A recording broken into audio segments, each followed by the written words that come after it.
What is racism? The president, why are we having all these people from whole country? And you've referred to black people with watermelon smiles. The government's own figures show black people are 10 times more likely to be stopped and searched. And black people are also more than twice as likely to die in police custody. I was in the lift and some other MP said, this lift really isn't for cleaners.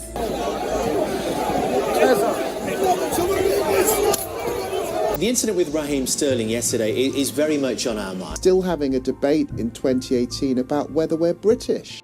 To understand racism, we have to take a deeper look into what race is and where the notion came from. So, what exactly is race?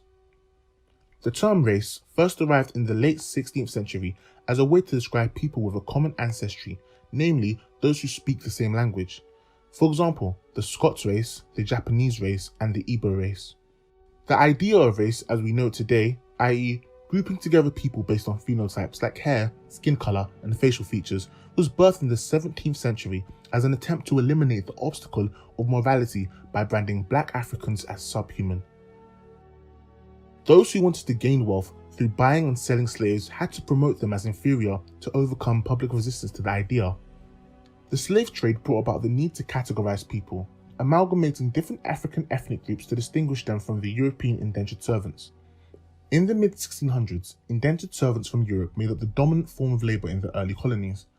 Servants would voluntarily commit 3 to 7 years of servitude, but due to harsh conditions, many would die before the end of their term. Increasing land scarcity made those who survived less able to obtain land once they had completed their servitude. This left several former indentured servants poor and unable to self-sustain. Unhappy and disgruntled with the way things were working, rebellions occurred.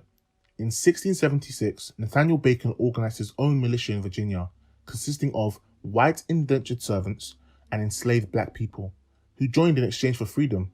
Together, they defeated the governor, captured the capital, and burned it to the ground. Soon after, Nathaniel Bacon died, and nothing came of the rebellion. However, word spread of the uprising, and similar rebellions followed. Wealthy planters were alarmed by the prospect of united white and black servants, and slaves taking over. To protect their superior status and economic position, the planters shifted their strategy for maintaining dominance. In order to prevent this from happening again, the ruling class decided to create a hierarchy between blacks and whites.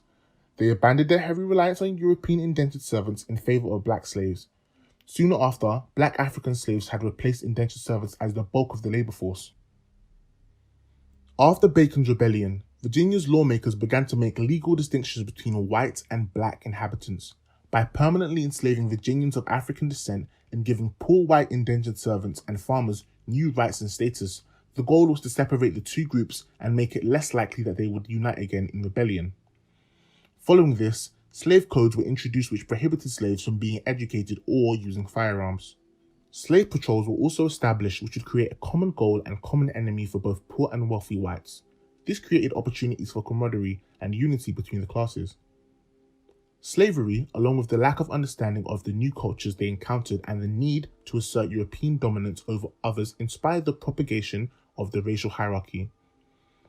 This worldview influenced minds from the 1600s onwards, and inferiority of black Africans had become part of the lexicon of many scholars, particularly those who adhered to the polygenous theory of human origins, meaning that different races had different origins. In the 18th century, many European academics began studying the origins of a race. This had been influenced by rhetoric that favoured the idea of Western European dominance. English physician and co-founder of the Manchester Royal Hospital, Charles White, argued that non-white races were inferior and primitive due to their skin pigmentation, and that women resembled the darker races because their bodies revealed areas of darker pigmentation, for example, the areola around the nipple. German scientist Christoph Magnus studied the anatomy of the Negro and concluded that Negroes have bigger teeth and jaws than any other race, as well as thick nerves that were not sensitive like other races. He concluded that the Negro felt less pain and lacked emotions. Magnus also claimed Native Americans were an inferior stock of people who lapsed into a deadly melancholy when exposed to types of different foods and environments. Magnus claimed Slavs are an inferior race, less sensitive and content with eating rough food. He described stories of Slavs eating poisonous fungi without coming to any harm. He studied the sexology of each race and claimed that the African Negroids have unduly strong and perverted sex drives, while only white Europeans have it at appropriately lower levels. In the 20th century, Meiners would later become the favourite intellectual ancestor of the Nazis. British historian Edward Long states that throughout the entirety of Africa, there are few natives who comprehend anything of mechanic arts or manufacture, and those who do perform their work in the manner of some under-evolved ape. This is due to them being void of genius. Other philosophers and scientists who perpetuate racist views include anthropologist Julian Joseph Farry, who wrote the book entitled Natural History of the Negro Race, where he would affirm that Africans are closer to apes and are the lowest grade of humanity. French diplomat and ethnologist Arthur de Gobineau's an essay on the inequality of the human races asserted the superiority of the white race over others. He believed that Germanic peoples, Aryans, represented the pinnacle of civilization. He advanced the theory that the fate of civilizations is determined by racial composition, and that Aryan societies would flourish as long as they remain free from black and yellow stains. It's clear biological arguments in favour of racism existed in the 18th century. However, these increased greatly following the acceptance of the evolutionary theory Charles Darwin put forward in his book, The Origin of Species. Darwin revealed in his later work, Descent of Man, that men evolved from apes, and that some races were more developed than others. Darwin classified his own white race as more advanced than those lower organisms.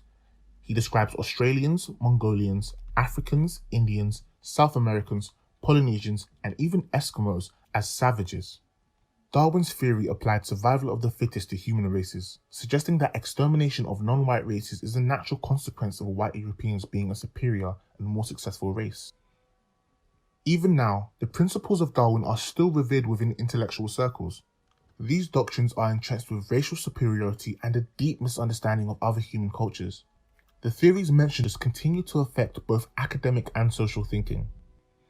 So, racism is the belief or doctrine that inherent differences among the various human racial groups determine cultural or individual achievement, usually involving the ideas that one's own race is superior and has the right to dominate others, or that a particular racial group is inferior to the others.